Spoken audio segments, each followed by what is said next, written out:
Hey, it's Joe Crump. Is real estate investing more profitable than the stock market? Good question. And I think that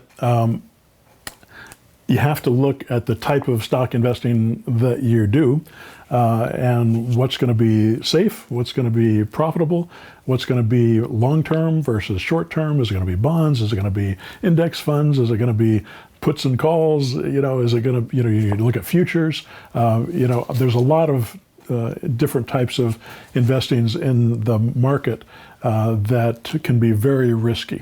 And if you know what you're doing, it can also be very profitable. But typically, the people that are making the most money in the stock market are people that are at the top of the food chain. And the losses trickle down to little guys like us.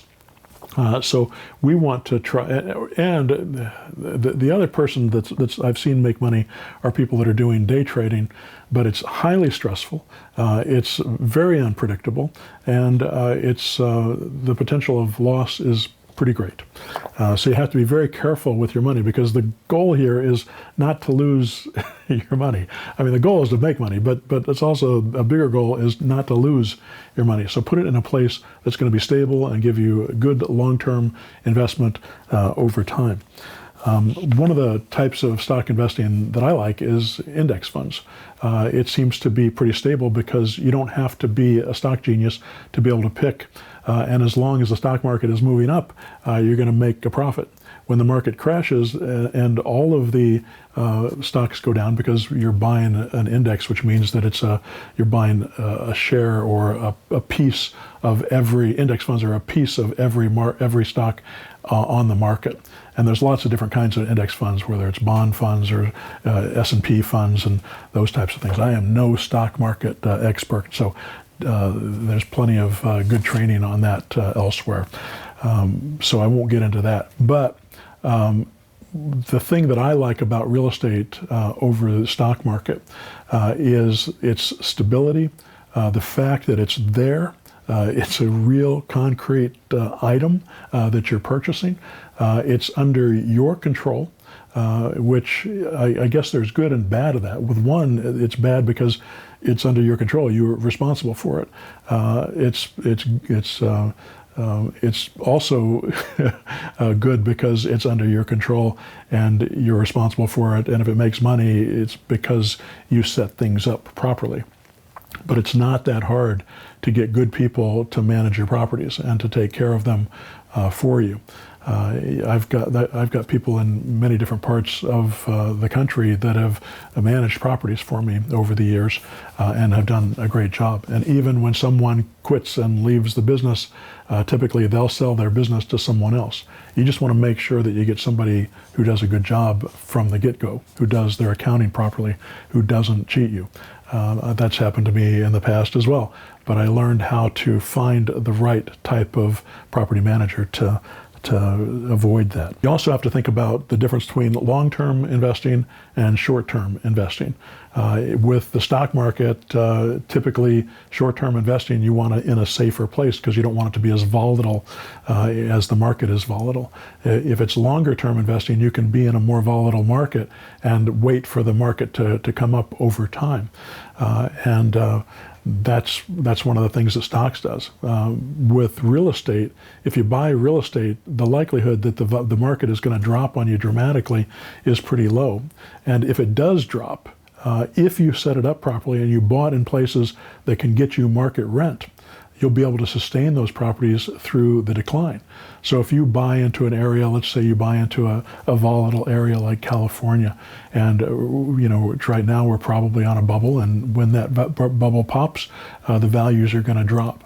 And when the value drops, you're going to lose equity in your properties. But if you bought it in a way that covers your monthly payment, on that property is going to continue to gain value over time, even if you owe more on it than its value currently is. And the likelihood is that in all of these volatile markets, and what I've seen in the past, because I've lived through the last two dramatic collapses, through in 1991 and then in 2008. I was in this business during those times. And we saw the markets come back after 3, 4, 5 years. The markets were back where they were, and in most cases above where they started at that time.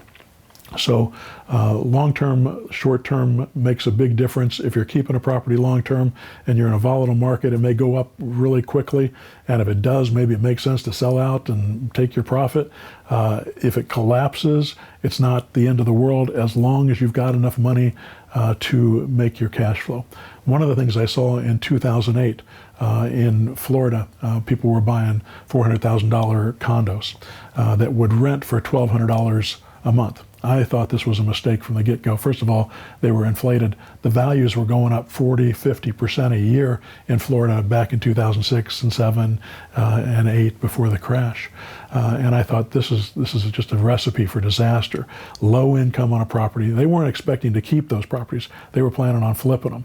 But the work wasn't done, so they can't flip them until the work was done because they were building these great complexes. So what happened was the markets dropped down to $200,000, but they had $400,000 mortgages on these properties, and most of these people had put 20% down, so maybe it was $320,000 mortgages on these properties, put $80,000 down on them. So they had a lot of money into these properties, but they only had $1,200 a month of potential income on a $320,000 property, which was costing them about $3,000 a month because the interest rates were higher then.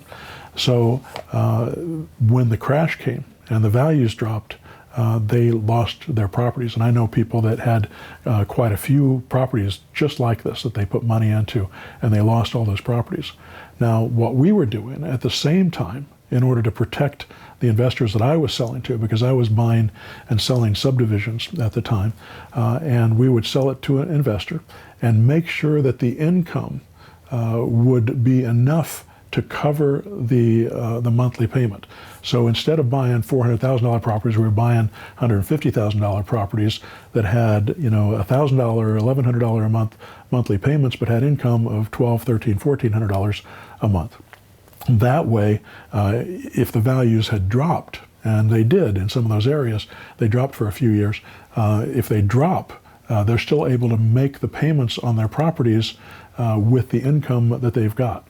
So that cost to income ratio makes a big difference if you're looking at long-term investments where you're heavily leveraged.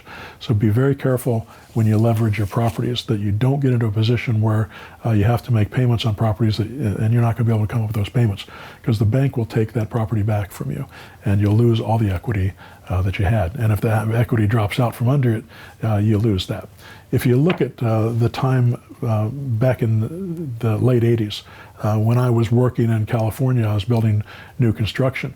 I was doing the same thing. I was buying property very heavily leveraged, and we were doing new construction and building these giant, 5, 6, 7,000 square foot houses in the Hollywood Hills that would go from anywhere from $500,000 to $2 million. And we had all these foundations on the hillside going up, and then the crash came in the middle of our construction cycle. And the banks came to me and said, the values have dropped by 40%. You have to come up with more cash to keep these properties, otherwise we're going to take them back from them. And that was in the terms of my construction loan with them.